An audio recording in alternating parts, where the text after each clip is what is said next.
And we're live. We're live. We are recording, and it's Digital Roundtable, Wednesday, July 23rd. I cannot believe that you probably all don't know this, but we have not had a single 100-degree day in July in Austin yet, which is like a weird miracle. So I'm suspecting that August is gonna be like super hot. So So anyway, we have a great guest today. We're going to be talking semiconductors and all kinds of high-tech things. And but before we get rolling, let's have John Sibley Butler play some tunes. When I was just a wee little lad, full of health and joy, my daddy homeward came one night and gave to me a toy. A wonder to behold it was, with many colors bright. And the moment that I laid eyes on it, it became my heart's delight. And it would zip when it moved and pop when it stopped and whirl when it stood still. And I never knew just what it was, and I guess I never will. All right, Johnny. That's a little song about AI. Very nice. Very nice. So so I was just got done doing the ranking of speeches for Distributech for next year. I'm in the organizing committee. And it's just amazing what's going on in terms of innovation and usage of technology all over the world. And so it's fascinating. And last week I was also uh, a judge in a global competition on smart grid stuff. And it's again, I'm just floored by the amount of sophistication and usage of technology, software, semiconductors, hardware. Johnny, I don't know about you, but I am beyond optimistic of what things are looking like. So what are your thoughts? I think, yes, I've been academic discussions, that is with my professor types, where we talk about everything about what kind of capitalism are we in now? I think we're in a techno cloud capitalism where everything has been transferred to the cloud. I think perhaps we're more like serfs now than workers. What that means is that when we upload everything to the cloud, our name and etc., we do the work for them. What that also means now is it's kind of like high-tech sharecropping. That is, what you do is you get locked into say an Apple a sort of a cloud, and everything you do on the Apple kind of cloud, you can work on the cloud, but and you have to work for the cloud, and then of course you owe the cloud owes you, and just never get away from it. So the biggest change, I think, is that the very nature of market economies and capitalism, that is how people make money, how wealth will be distributed, but more importantly, how cloud capitalism, which really has no production to it, is taking the day in terms of wealth creation, not necessarily a job creation. So when you stop and take a look at everything from how we operate, for example, your Tesla is just a, I don't know, it's just a big iPad on wheels. Everything is related to the use of data, and of course, with data has come the production of AI. And I think what people don't understand about the economy that we're in is that when you look at the equations for the production of AI, then the system learns, and as we upload stuff, we create big data, and so it learns more. Let me give you an everyday kind of sense of what I'm saying. So at Northwestern, I used to write programs to tell the computer what to do, and the computer would carry it out. You might know this from your calculator. You might know this from zero, whatever. Of course, with AI, is there's so much data now that the computer itself can learn what's next. So therefore, let us say that you teach it how to recognize a pencil, and then you teach it a pencil, and it's a pencil. In the old days, it's always a pencil, but now it can extrapolate and say, well, maybe that's a pencil, but it's a pen. And I think that what's really, really interesting as we move through this new cloud kind of economy, when AI makes a mistake because of the total number of interactions in whether it's a loaded equation or regression equation, and because it's learning itself, it's hard to go back and say, where did I make the mistake? Now, in the old days, Andreas, when I had cards, punch cards, right, and I made a mistake, I could go back and find exactly what the mistake is. But I think as it relates to travel, and it relates to how we interact with the world, if AI say, well, this is if you think it's a pen, right, rather than a horse, because it has extrapolated itself, we really don't know where we've gone back or where the mistake happened. What that means mathematically then is you cannot go back into the equation and correct the equation. It's much more difficult to do that. And I think the other thing that we're hearing in this kind of economy is the loss of jobs. But I do believe that in all situations we have reacted and created more jobs. I think, ironically, the most loss of jobs might come in my colleagues' area of computer science, because I don't know if programmers are needed anymore. I think there might be one person to look over that's everything, but I don't think I need a room of programmers anymore. I think with the data that's out there, and remember, it's only data that's out there that's the basis of things, although it's learning itself.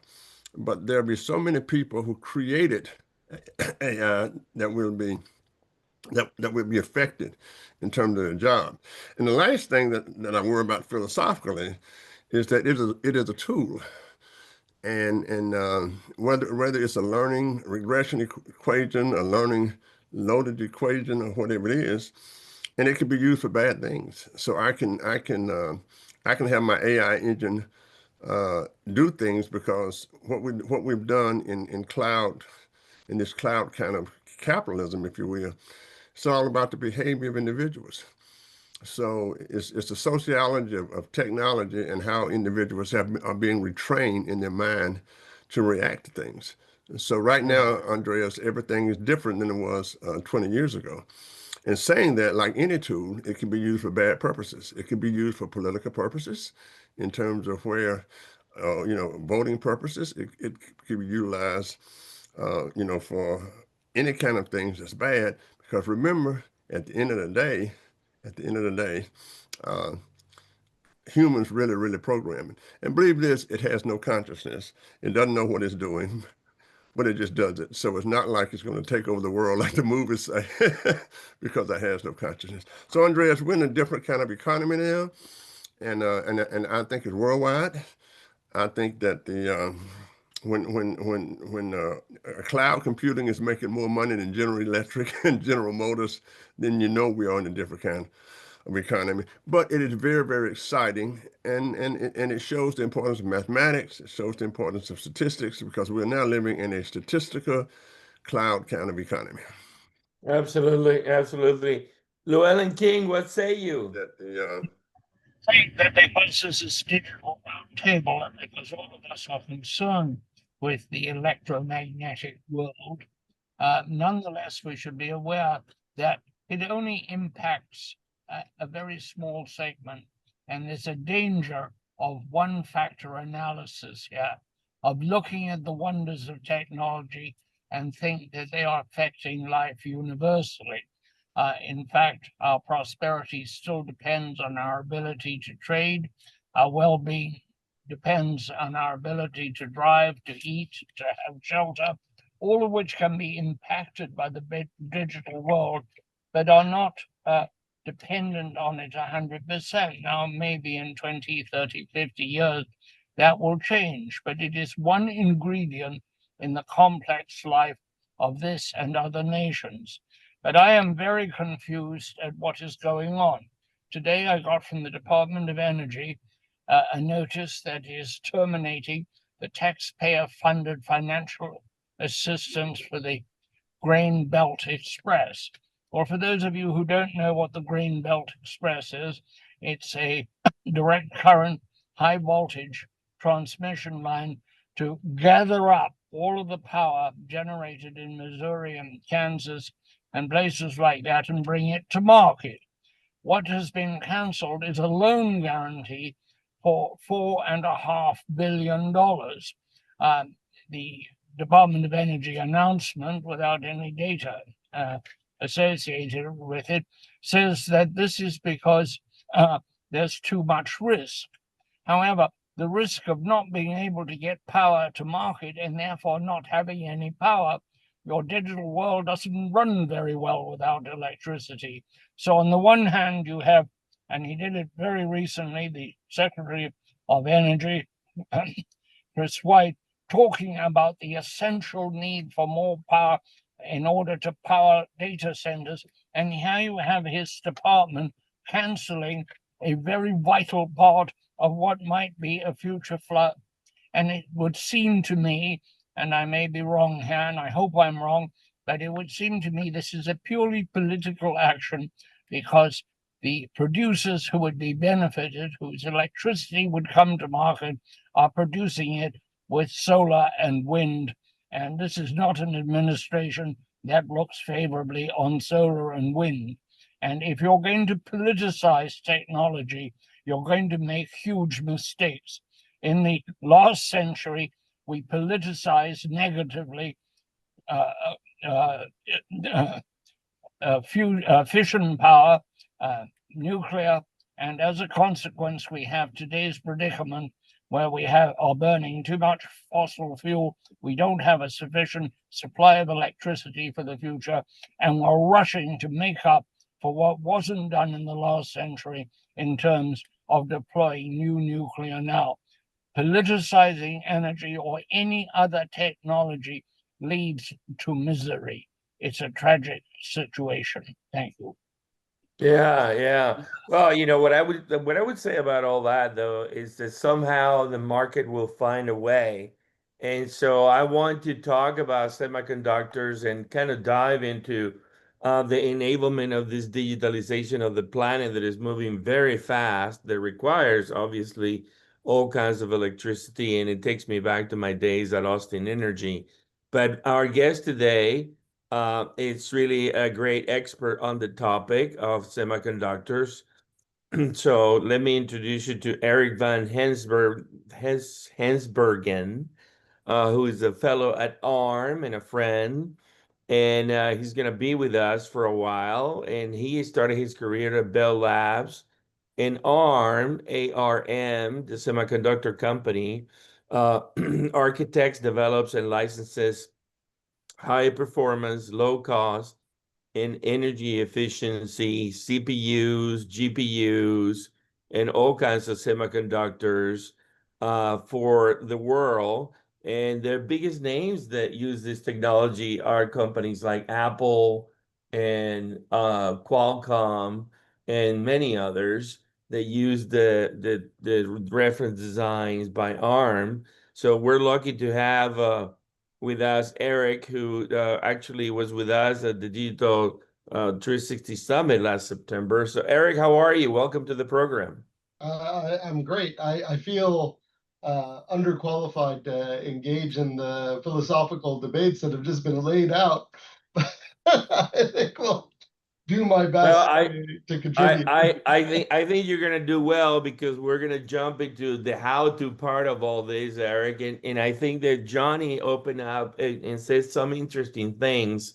And I want you to comment perhaps a little bit about your background and ARM as you like, and maybe comment specifically about, everybody's rushing to AI and what does that mean? So when I look at what you guys are building, you got a product line called Cortex, which is probably your bread and butter. It's a CPU, computing microprocessor that everybody licenses. But you also got something called Neoverse for cloud and infrastructure specifically. So I read that as the server side of things, not the edge things. I see that you have something called Mali, which is a GPU, and you got a new thing called Immortalis, which I love the name for a GPU. And then you got something called ethos for AI acceleration.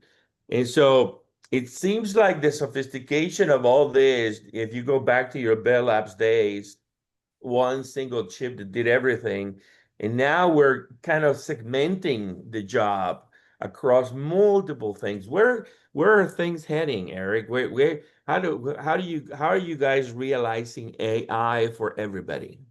So, I mean, everything's cyclical in those domains, right? Like, Mhm. actually, back at Bell Labs, it wasn't one chip for everything, right? There were you had a discrete GP, you had a discrete graphics system.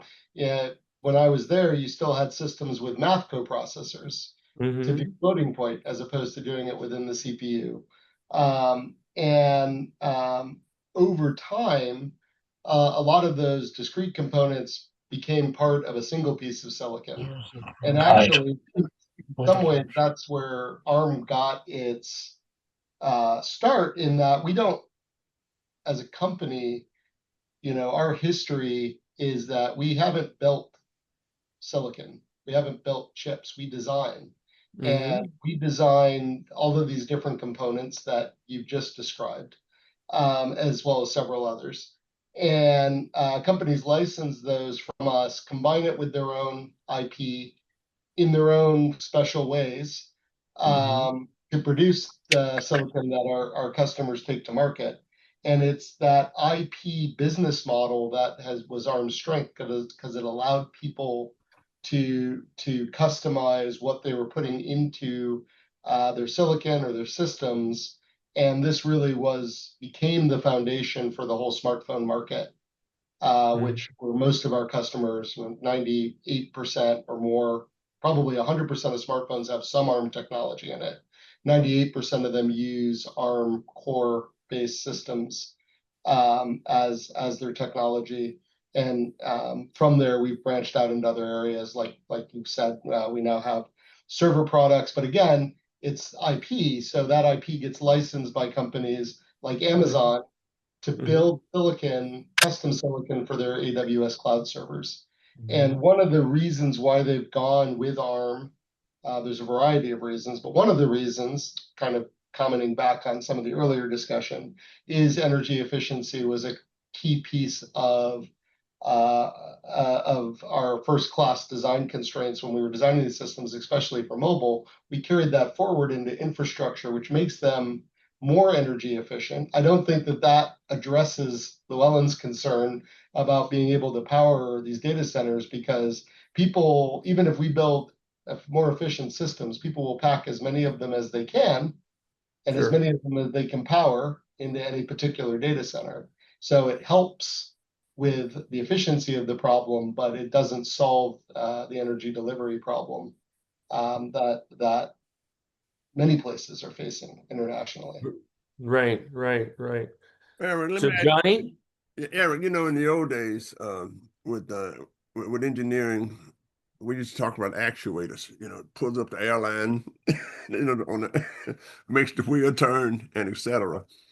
And in a real sense, I guess, from my days with Kosmeski and putting the industry together in Austin, that semiconductors are the enablers, I guess, of everything that we do now. I mean, not 90%, everything, and it is Mhm. the backbone of AI. Just as actuators are the backbone for pulling up airplane tires, Sure. when you take off. And so my question is the same question you would have of any industry. In terms of creating the semiconductors themselves, that is the computational power and etc. Talk to me about the minerals that you have, where we are with the materials that you need Sure. to I purchase. can talk a little bit to that. It's a little bit out of my Yeah, because uh, it is going so fast. I cannot even imagine when stuff beginning. Because remember, everybody talks about AI, but Eric, it's just starting. sure.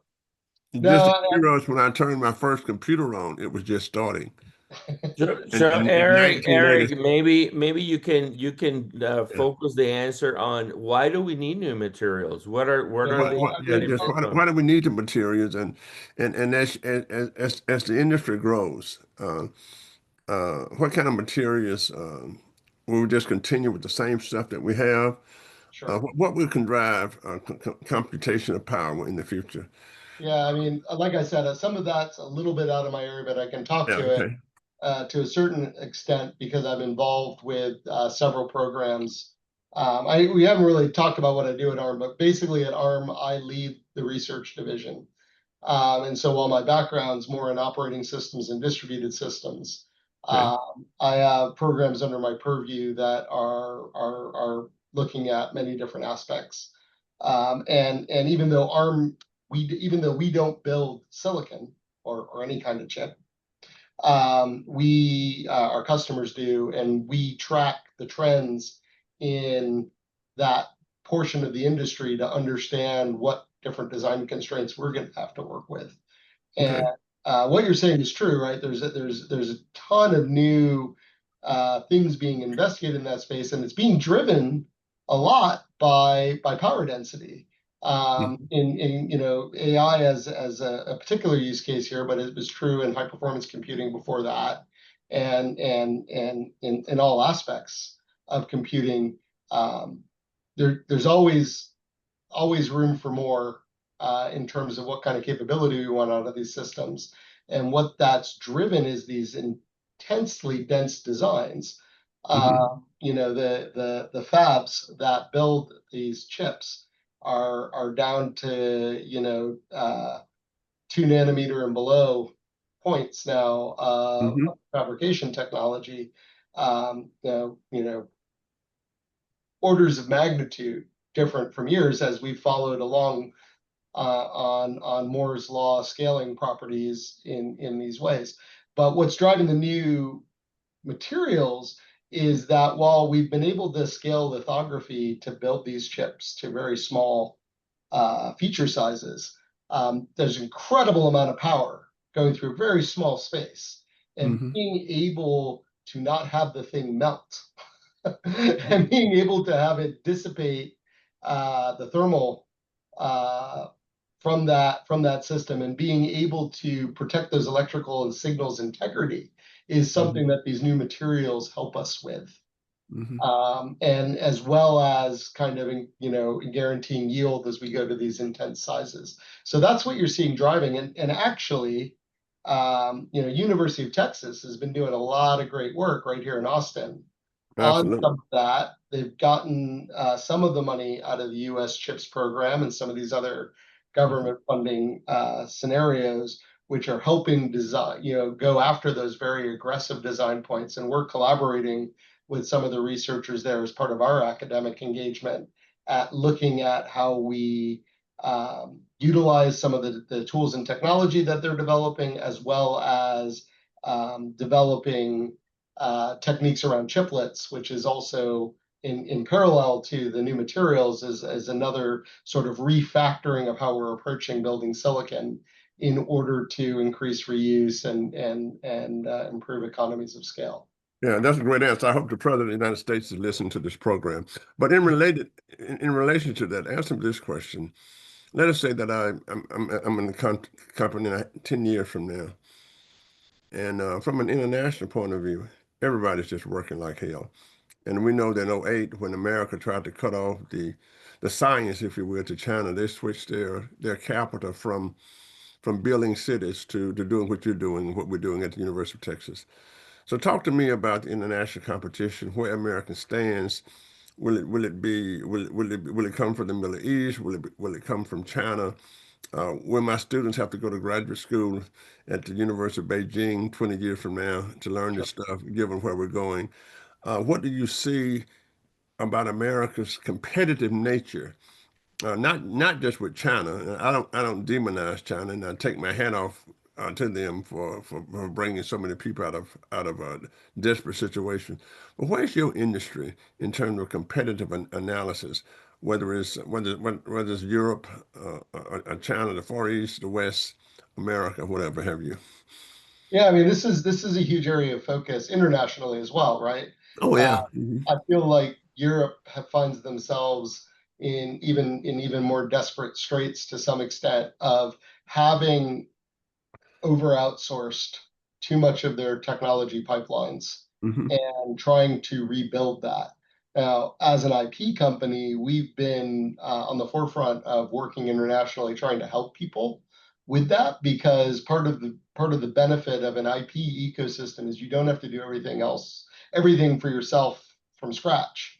You're able to take advantage of common pieces and find new ways to differentiate. But I think the incredible challenge that we face, and the Europeans face as well, and the Chinese for that matter, is these fabs, right? These factories that actually build silicon, incredibly costly and incredibly difficult to amortize the cost of those if your sole source of distribution is a single country. And so, you're talking billions of dollars of investment to build these factories, especially if you're going to talk about something that's on the cutting edge, something that's capable of building AI. But it's incredibly important across the board, because whether we like it or not, these systems are going to become a really key piece of industry going forward, and it will be something that is going to be critical to the economies of every country to have that capability. Yeah, Llewellyn has commented on cutting of funding, and I don't know if our MRC, which is our micro research institute, I guess it's called it, center at the University of Texas, I don't know if they've been cut or not. So I think that while we are cutting back on the importance of research, because remember, most of our technologies, which except for the flight, came right out of universities, right? And whether they were American universities or German universities, they came out of universities. So I think my last question is, have you thought about the cutback in funding that we're doing in America for what we call basic research? That is, we see this. We interact with a bunch of academic partners, so we see a lot of the effects of this, and the hope is that the administration will hold to what they're saying, which is that they're kind of just rebooting it and changing focuses of different pieces of the technology, which fine if that's true, but I feel like you're right in that basic research is one of the key delivery pieces from universities that we just don't have in this country anymore. Going back to my heritage, right? We used to have some institutions like Bell Labs that would participate in basic research. Yeah, and that's just doing research, not looking for anything. It's serendipity. It's look what I found. See, Alice, look at here. Everything and finding everything, right? Like I remember when I went for my interview there, I got there early because I was just out of school and I was nervous, and so I got there an hour early, and I got to spend an hour walking around the museum that was on the first floor of Murray Hill, which was the headquarters of Bell Labs. It was the worst idea ever because it just totally undermined all my confidence. There's like first transistor sitting there, first satellite, first laser. Like, just think of something. It was there in the museum. And there was this big, giant bust of Alexander Graham Bell looking over you, telling you to do great things. And it's like, oh shit, I'm not going to get this job. I used to go to lunch with Bob Metcalf all the time. In the event of all this, and I just sit there, why am I having with lunch with Bob? He's one of my good friends, Robert Metcalf. then allowed computers to talk to each other. Why am I sitting here with Bob? I'd be nervous, scared to say something. Back to the original point, right? Yeah, they would do basic research. They built most of the foundations of what we use for semiconductors today, and they that doesn't exist anymore. Industry is much more targeted. Even in its current incantation, Bell Labs is much more targeted. I've spent my life in industrial research. I did Bell Labs, I did IBM research, and now ARM research. And we do quite a bit of forward looking. We'll look out 10 years, but it's very focused and directed. And so you Right, miss too directed. Yeah. you miss the big leaps forward that universities are empowered to continue to push us. And so I Yeah, do. we have to do, but I think Trump is going to end that. It's going to be more. Well, let's hope that the broader administration Yeah. comes through on rebooting this and trying to find the right ways to direct things. But I think I absolutely believe that basic research capability of universities Oh is yeah, that's what we do. Yeah. in any country's competitiveness and as a species, right? Okay. We lose that, we stop moving forward. I agree. Llewellyn. Very, very interesting. I am very fond of the phrase attributed to Henry Ford, but probably incorrectly, that when he said what the public wants is a faster horse. Right. I think this is very relevant to a lot of situations, including anything where you can see a brick wall ahead. If you always have to have a smaller, tolerate more heat, what is your brick wall? At what point do you do something else? And I was curious whether we will see a photon chip in the future. Sure. And there's definitely people working on that, including companies here in Austin that are looking at photonics as a pathway to computation. And it's a really great question. It's kind of interesting. If you go back and look, and this is a little bit before my time as well, but even our transition to CMOS from bipolar, that was a great disruptive leap. And that was one my former institution, IBM, actually took the big bet on and lost out for a couple of years while they were making a great leap forward and changing one of the fundamentals of the underlying design in order to put us on this new scaling trend. And are we going to hit something like that with where we're at today? And it's a great question. It's actually more of a question. We need a physicist on here probably to answer when those crossover points hit exactly. But we do seem to be rapidly approaching, and the approach that the faster horse approach, if you will, to use your term, right, has been, let's just keep making these things bigger and bigger, and now let's stack them on top of each other. So you've got devices like the Cerebras processor for AI, which is the size of a dinner platter. That's one single chip effectively to do AI. Or the other approach is building these 3D stacks. Both of these have lots of physical problems to deal with, like the thermal stress on this plate as you run kilowatts through it is rather interesting, and it warps and bends in interesting ways that makes connecting to it hard. And then 3D stack, you've got the thermal dissipation problem, because you're just adding insulators on top of the thing that you want to remove heat from. So ton of interesting work around these things that are all mitigations to the fact that we're kind of running out of road with the previous approach. And no one quite knows where the crossover points are going to be in terms of or what the next big thing is. I mean, there's people that say, oh, it's going to be quantum, right? But that is a really interesting technology that's shown great promise in very specific application areas, but it's not going to do what your calculator does or what many people use the cloud for, at least not in its current form. So it's really hard. I spend my day job is essentially crystal ball gazing on trying to figure out where these transition points hit. And that level of transition is not clear yet. I know, Eric, I know that you design and look at the future in design on chips, not that you personally are involved in manufacturing them. But as a layman, I'm curious as to why we have such a dependence on Taiwan, and is that being adequately addressed? The last administration was very exercised about it. Sure. A lot of this came down to the fabrication, these fabs, right? That's entirely what it came down to.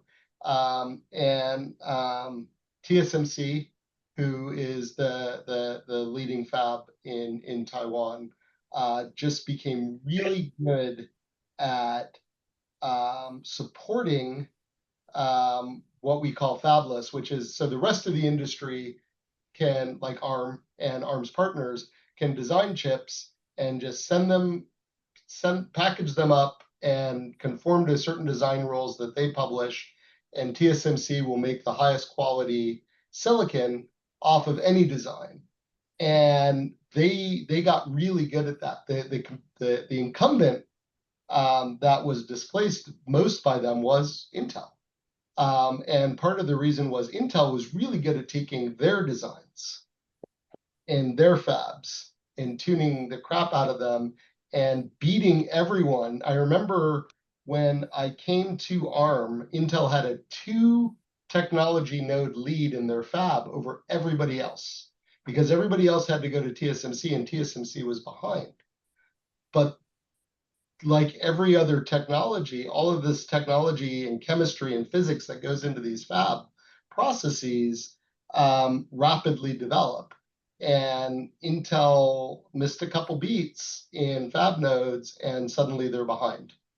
And it can be extremely damaging when that happens. And so how did TSMC leapfrog? I think, it was a combination of the fact that they had a ton of volume because they don't have a native silicon that they were doing like Intel. So Intel's priority was their silicon. And then they would build other people's stuff on the side. Whereas TSMC would build everybody's. And volume helps you tune your process. And that's how you get to the leading chip nodes. Yeah. And my final question at the moment, Eric, is young people going into computer science nowadays, where would you advise them to go? Clearly, programming, as we've heard, is not what it once was. Is there any particular area, would you say, and there isn't Bell Labs as it was? You wouldn't say try to go to Bell or ARPA or ARPA-E, which is being somewhat defunded. Where would you advise them to go? I occasionally am invited to speak at a university, and I'm always astounded by how bright the young people are. And I wonder whether they're getting the right career advice or whether they're getting the career advice was valid in the time of the faculty and is not valid now. Well, I think all of these things always change over time in interesting ways, and people adapt to it. So, like, I'll say when I was going through university, it was more or less what I would call in the sort of more modern era where we were working with higher level languages, compiling down to things on operating systems, and that was great. But one of the things that some of my friends who were older took several of us through was, sorry, I'm just looking to see if I have a visual prop, and I don't think I have it here anymore. So we, you talked about punch cards earlier. Before punch cards, you front panel program. I can answer the question. You front panel program with switches, right? And you would just sit there, and I have a PDP-11 front panel, and we called it Metal Shop, and it was sort of an extracurricular where we went through and front panel programmed a PDP-11 from zero, right? Built it up, built the operating system, and got a serial console, then loaded everything into it so you could do high-level languages on it. But you started by essentially bit banging programming from a front panel and seeing LEDs light up with each one. And that was a predecessor to punch cards, right? Which punch cards was an optimization, because then when you needed to reload the program, you didn't have to go and do it again. You just feed the punch card in, right? Right? So what you're saying now is the equivalent of telling everyone that was learning computer science on punch cards that they should get out of computer science because someone invented C++. Yeah. Right? Let the old professor answer that. When I was in college at LSU, there was no computer science, but the fundamental basis for computer science is logic, which was in the philosophy department. Remember that the first computer science professors were philosophy professors, and there was Aristotle's logic. And I had a course called logic, if P then Q, therefore, which became computer science. And I always tell students this: don't make college a trade school. If you want to go to a trade school, go to a trade school. So I would say, If you're going to major in computer science, take some logic. Yeah, no, If and you're I going think to you if learn you're going those. to major in management, take some psychology and sociology. Yeah, If you're going to major in statistics, take some ed cycle. That's where it all came from. And engineering has done the best. If you major in engineering, it's applied mathematics. I tell you what doesn't change. We had a saying, when I played basketball, it was people graduate, but culture doesn't change, right? And I think that I've always told my students who majored in business, go take some foreign languages, go take some classic guitar, go take some music, because what you said earlier was very interesting. See, what's happening is all of these academic disciplines are coming together. Physics, finance took the equations of physics and created finance. Computer science took the equations of logic and created computer science. If you're going to be a college graduate, right, you can learn anything. If you know, look, let me tell you, if you can make logic, if you can dominate logic, computer science is a breeze, right? sure. Sure. So I think what we have to do is combine what I call the trade schools in colleges, like I taught at a trade school, Macomb School of Business, with where it came from, right? Which is psychology. So if you look at AI now, isn't it amazing to you how we have gone from just a computer science to neural networks, Sure. which comes right out of psychology? Isn't it amazing to you how we've gone from computer science to networking theories by humans, which comes right out of sociology and the work at Stanford? Isn't it amazing how all these disciplines have come together to produce this great science for us that we call AI, right? Johnny, let me chime in. Let me chime in. I'm dying to ask Eric something. So, Eric, I was in India 2 weeks ago, and I'm, helping out, this semiconductor transformation. India is trying to become a semiconductor hub. There's three new companies, Lassern and Tubro, Tata, and Adani, who are basically taking the mantle and building semiconductor fabless and fab-based solutions out of India. And it strikes me something. I'm curious about your thoughts and comments. Maybe you can share your thoughts and comments as an individual. So Apple publicly has said that they're moving out of China the entire supply chain to India to make the iPhone and everything they make. Tell us quickly, and they're saying that they are going to do it in 18 months. Tell us how gigantic that is, or how hard is that? Because Apple produces millions, hundreds of millions of things, and they're going to move it from China to India in 18 months. Is that difficult to do? How hard is it to do that? I mean, I now we're really out of my my wheelhouse, right? That's probably mostly about factory logistics and supply chains. What I will say is India is amazing. And I'll give an example of what I mean by that. Just that's logistics in the same capacity. So I was just over there in February, and ARM was moving into a new building there, because we're growing all over, but we're growing there as well. And so we're moving into a new building. And what's interesting is ARM's growing everywhere. So we have new buildings here in Austin, new buildings in Cambridge and UK, new buildings in France, right? So it's multiple sites here to feed into the thing. This building had only been started like less than a year, and this is a skyscraper. And when we went there, it was, the concrete was up, but we had hard hats on and masks on because there was dust everywhere. It was just the framing and the windows were on. And they're like, yeah, this will be fitted out and everyone will be moved in 3 months. And we're like, every place else, especially Europe, it's multi-year to get from Right. that point to fit it out. In Austin, it's like 18 months to kind of do that. And they were doing it in 3. We're like, you guys are crazy. That's never gonna happen. They did it in 2 and started moving Wow. people in, and they were all in and set up. So they have an amazing capacity to logistically move quickly, and having a ton of people is a great resource. when you need to do these Sure. sorts of things, right? And they as a country seem to be excellent at mobilizing that. And so, I don't know the politics behind, or if this is, certainly wouldn't ever disclose what I know about the companies behind some of these transitions. But, I will say that India seems to have a knack for working out some of these logistical transformations. Wow. Let me return to one of Llewellyn's questions. He was trying to ask, what does it mean for jobs? What does all of this mean? Like he Yeah, said, what would you I tell a think kid there's to major in? certain I think he was getting at, what transformations. the hell are you gonna do when you finish Are college? you Eric, are you hiring titles and people I to mean, do things are that you you never hiring? thought you would What be would it mean for hiring? job creation?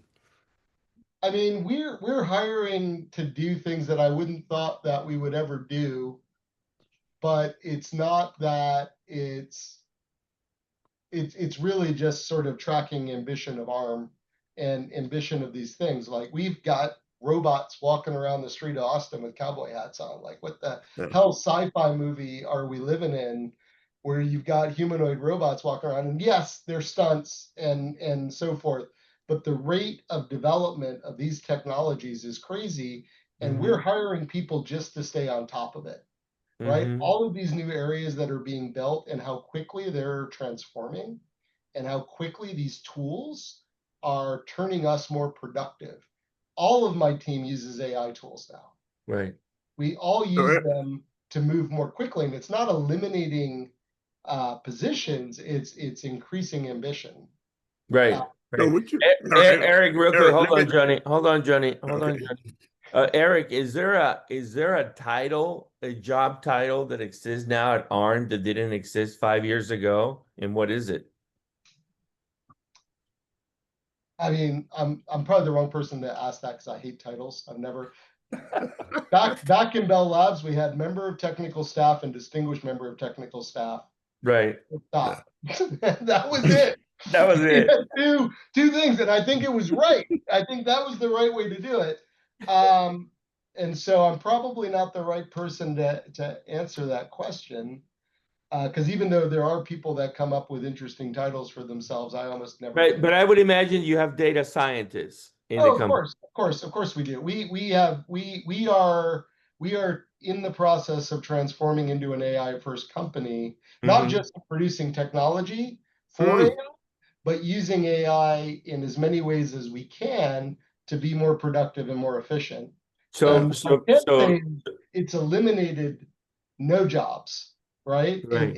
It's made people more productive. It's allowed us to do more, but More it's with the actually more with the same, more with the same. more with, well, not just that, it's more with, we've been able to do more with the same, and that's created more product, which has allowed us to capture more value, which we're able to reinvest to hire more people to go into new areas. Got it. Got That's it. So let me ask really you this way. what One is thing I've happening. always liked about the Ivy League is that you can major in the humanities and go work on Wall Street because they teach you were smart. So would you hire a kid with a degree in mathematics, pure mathematics, computer science, statistics, social psychology, statistics and sociology now? Or so if some of my students sit before you, or physics, which it doesn't matter, does it?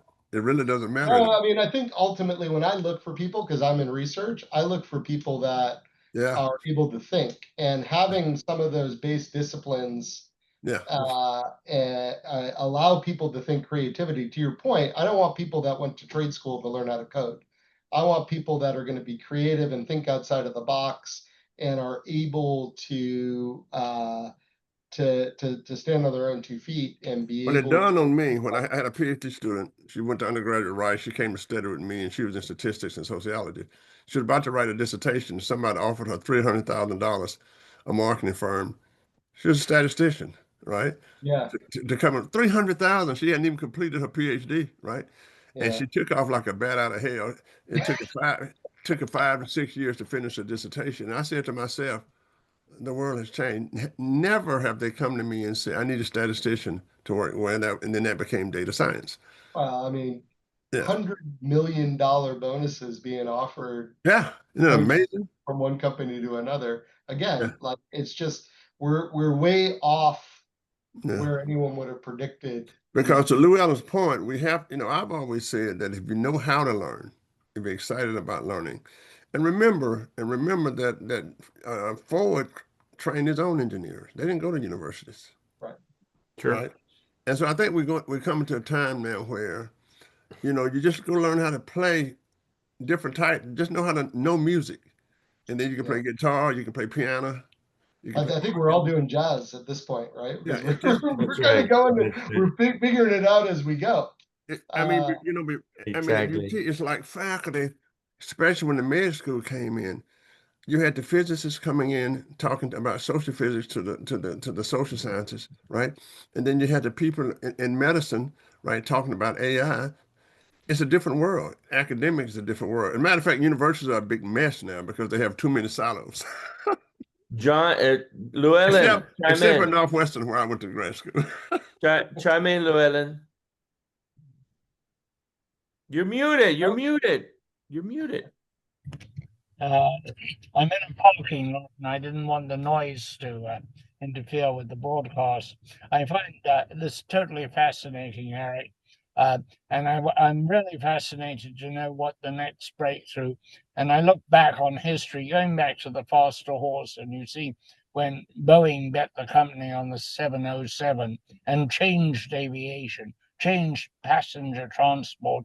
Not only was it more comfortable and faster, but it also was superior to the propeller aircraft that had preceded it. When we ran out of natural rubber because we're making automobiles and we need a lot of tires, we didn't cover the world in rubber trees. We came up with synthetic rubber. And so I'm curious about what in your world will be the next stage. The closest thing to a change I've heard, we cannot just go on consuming all the world's electricity cooling data centers. It can't happen. There will be a breaking point. I was fascinated last year. I was at a conference in Spain on AI, and there was a very brilliant young woman who had been with NVIDIA, but had left NVIDIA to go with Nippon because they were working on photoelectric cells, which to me, a layman, sounded very possible. Are there any other big possibilities hanging out there? Any big directions in which chip making and design could go? Well, I mean, I think the obvious thing that's near term on the cycle is data centers, by their definition, are centralized. And we're now seeing, and this has been a trend for a while, but I think it's starting to accelerate, particularly the AI end of the spectrum. The data centers are critical for training these AIs, but to use that, inference doesn't necessarily have to be centralized. And so we are seeing a move towards more distributed computing power, whether that's to your phone or to edge devices, where more and more of the AI will be done in a more distributed fashion, which creates much easier problem for power supply and cooling, and can make use of renewables and solar and things like that as well. And so that will help mitigate some of this and I think that transformation is already in the process of happening. And that's just, again, part of the cyclical nature. You can look at centralization, decentralization over the past at least 30 years, probably more than that. And we're on a swing where we go back and forth on that. And I think that's the near term prognostication. In the longer term, it's a little bit hazier to see. But I think there's a lot of work being put into energy efficiency. And I think robotics is going to drive a lot of this, because robots need to be self-contained. They need to be able to have the intelligence locally because of latency, and they're going to be on a battery. So when you have a battery, you got to learn to live in that constraint, and that's going to drive power efficiency. And those efficiencies will then translate into other things and hopefully help solve. But that, our demand for more compute and more data does seem to be unquenchable. So we'll see how that works out. Yeah. But I think the other thing that's really Fascinating. good about the edge stuff is with it moving to the edge, that allows us potentially to regain control of privacy and security in a way that more people will be comfortable with, but we're going to have to figure out how that rectifies against the general business, the information, the whole cloud economy that John talked about at the beginning. You know, we've been on a free ride for giving away all of our data. If we grasp control of that at the edge, then what's going to be the model that pays the bill? Very Yeah, interesting. Thank I you. mean, it's interesting time for business model. How do people make money? And it's just real interesting times. There are people now, you know, just of course staying at home, you know, making 160,000, 200,000 a year, just typing. And the demand though for people who understand data, business, and see because Eric, we have a lot of data now, but with no theory of how the business should work, it doesn't mean anything. When I was in school, we call that garbage in and garbage out.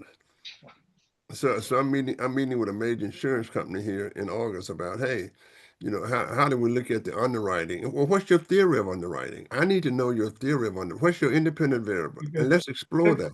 When we were at IBM and big data first picked up, right? Yeah. I used to always call it the underpants gnome economy, right? Which is Yeah. South Park reference, but it's like, all right, what's my theory? Number one, collect underpants. Yeah. Number two is a question mark. Number three is make money. That was big data's business model. Yeah, of course. And I always tell people that, you know, that damn computer y'all had that was beating everybody in chess, Watson. Hell, that was the first AI I ever seen. Yeah, that scared me to death. And that was 25 years ago. Yeah. Except it cheated. But I can't talk about that because I was under NDA. So Eric, when you look at what's in front of you and your team next 6 months, conferences, projects, anything you can share, what's keeping you busy the next 6 months? We're doing a ton of work just trying to play catch up on learning about agentic AI and looking at edge deployments of agentic AI. And it is, so I'll give you the example, which was just blew my mind, right? So we're patching these into some of the foundation models. And we had set up a whole thing with Home Assistant, which is an open source home automation platform, and plugged a bunch of stuff into it, cameras, whatever, and we had a security setup. And two things kind of blew my mind. So one of them was base model of it was you feed pictures from your home cameras into a vision model. It gives a text description of what's going on. Then you can feed that into another model, which can tell you whether, if we're a security system, whether there's a threat and give you a threat level. So then we'd have someone acting like a burglar. And one of the AI models, when we used one that was a little bit too small, it decided it's like, oh yeah, someone's breaking into your house. And then it went on a rant about, now, why is he breaking into your house? Do you think that maybe he's hungry? Do you think that maybe society hasn't supported him in a way? This just straight out. I wish I should have captured the screenshot and shared it. You wouldn't believe it. It's like maybe he had a bad childhood. Like Eric, that's why we call it AI. See, when you were programming it, you taught it to, in a loaded analysis, you said this is a tree, right? Right. This is a car. But see, AI now maybe not recognize it and try to come up with stuff on its own. Well, I just think it was funny that it was doing a social analysis on the reasoning behind the person who was bringing it out. But then the other one, which was kind of amazing, which just shows you the capabilities of these systems, was we started playing with these new model context protocol, right? The MCP stuff, where everything's into an MCP so that AI can use it as a tool. And there was one of these for the Home Assistant open source stuff. It didn't include how to access the camera. So we asked the AI, hey, who's at the front door? And it looked at the tool and it said, oh, the tool doesn't tell me how to do that. So I'm going to use this other tool to log into the website that you log into to look at this thing. And I'm going to look at the screen, figure out what the camera is, and then I'll tell you who's at your front door. It did that on its own. Wow. It went through a reasoning loop where it figured it out. That wasn't the first cut. It was, I'm going to try this, that didn't work. I'm going to try this, that didn't work. Then it got to this point, tried that out, figured it out, gave the right answer. And that's where, Johnny, I worry about the computers taking over. Because at some point, the that's what reasoning happened, loop is Eric. like, clearly I should just take over and everything would be. Yeah, but Eric, it can look at you right now and make you say something that you don't want to say. And then another component would come and improve that. Sure. See, that's why Well, I it's so mean, different. it's the fact that these reasoning Because loops are it's now doing able it to on its own. check You're right. themselves and It's iterate awesome. Yeah. is amazing, right? So, Yeah. and scary at the same time. Every time, Sure. every presentation starts with, and now in the next introduction to a dystopian sci-fi novel, let me tell you what we've just witnessed. Eric, I have a mechanic who says that people are keeping their older cars because the new cars are too complicated. And I'm saying the same thing about airplanes. They don't want to buy the new cars. And these are people in their 40s. And, they don't want to buy the new cars. They got to have a damn computer science degree to drive them. Just So they're figure it out. buying older cars with actuality and keeping their cars 25 and 30 years old. And I think the same is true of airplanes now. This is why agents will help us, though, because you just ask your agent, it'll understand how That's to do right. it. That's And it'll right. be That's fine. right. That's right. That's right. So, I think- Eric, what comes after agentic AI? What's next after that? Super intelligence? Well, I mean, the not my boss, but the person that owns my boss, or at least 90% of them, is all about super intelligence. Has been for many years, right? And and his view is altruistic, and he really believes that it's sort of the path to happiness for everybody. And I've talked to others in the industry, and that is the only explanation for what justifies the spending that we're seeing by these companies is this theory that if we're able to achieve AGI and then ASI afterwards, that it'll figure it out for us. Like, how do I monetize this? Well, just once we make something smarter than us, it'll tell us how to monetize it. It will. And that may be true. I'm not going to say that it's not, but that's what's fueling this is getting to that first has become a new arms race between companies, if not between countries, because the capabilities of these systems are on an exponential. And yes, they totally get things wrong. Yes. Way too much of the time right now. Okay. But as stuff develops, All right. Bye-bye. that will get better and better. And hopefully we've got good stewards at the wheels that are putting in the right safeguards and guardrails along the way. I know that's part of our corporate ethics as well, is how do we not just develop this technology, but have the security mechanisms and guardrails in place to go along with it. Yeah, I mean, I think that is certainly the path that people see in front of us. And after that, it can figure it out. Sure. Go to the beach. Wow. Sure. Llewellyn, final thoughts. I just think this has been totally fascinating, and I think Eric, both I like his thinking and I like the fact that he really knows what he's talking about. I think it's extraordinary, also in a way very encouraging. Those of us who are not technologists but cover technology or follow it sometimes get a little depressed at the rate that it's going, without any sense that it can be harnessed. And my own hope is that, and I think I heard some of that from Eric, is that at some point AI will police itself. And if it does that, then we're in good hands. If not, it can be quite frightening. And I look forward to finding out what the solution to the heat problem, which is where most of the electricity is going in data centers. We cannot go on an exponential growth in electric demand as we have exponential growth in AI. The latter, I think, is inevitable. The former simply cannot be sustained. And thank you so much, Eric. I've enjoyed every second of this broadcast. Thank you. John Stabley Butler, final thoughts. Yeah, this has been great. And Eric, what frightens me about AI, it's like any tool that can be also used against us. whether it's wartime, cutting off our entire livelihood wartime, because with all great technologies, it can either be used for the benefit of humanity or for the destruction of humanity. And I think what frightens me is that, but this is also true. AI does not have a soul, and everything that it learns, it was programmed by us. All of the information it gets from the big data. And of course, it could take combinations of big data to, quote, think for itself, but it really doesn't have a brain. So everything. Well, Johnny, I have to interrupt here, and I have to say that for the future of humanity, I hope it's more influenced by Eric than by you. Oh, yes. On that note, I have a song that I call my Llewellyn song. Take us away, Johnny. Lord, Thank it's you, hard. Eric. Oh, Lord, this is my Llewellyn song. Oh, Lord, it's hard to be humble. But you're perfect in every way. You know, I just can't wait to look in the mirror.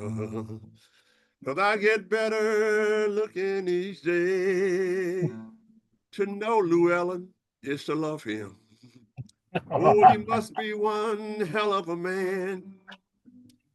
Oh, Lord, it's hard for Llewellyn to be perfect.